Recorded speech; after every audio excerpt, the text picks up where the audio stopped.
আসসালামু আলাইকুম ও রহমতুল্লাহ। নিচে বসে আমি যাচ্ছি, ওই নিচে রেস্টুরেন্টে বসে আমি যাচ্ছি। আল্লাহ পাকের অশেষ রহমত, আমরা দার্জিলিংয়ে এসে পৌঁছালাম রাত হ্যাঁ, 11:50।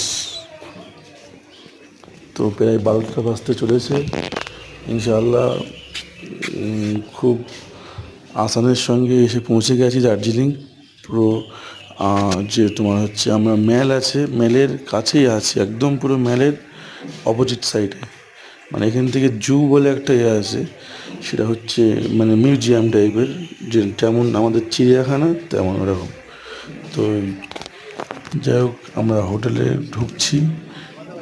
এই হোটেলটা বুক করলাম ইনশাআল্লাহ। হোটেলটা খুব দারুণ। তো মোটামুটি গাড়ি এখানেই আছে, আল্লাহ পাকের রহমতে অসুবিধা নেই। মাঝখানে আসবার সময় একটু অসুবিধা হয়েছিল আমাদের। তো এখানে ভীষণ ঠান্ডা। দর্শকদের উদ্দেশ্যে আমি একটাই কথা বলতে চাই, যে যারা আসবে এখানে তারা যেন শীতের পোশাক অবশ্যই নিয়ে আসে। আমি ঠিক সেরকমভাবে শীতের পোশাক নিয়ে আসতে পারিনি। যাই হোক, আশা করি পরের ভিডিও ইনশাল্লাহ আবার দেখা হচ্ছে।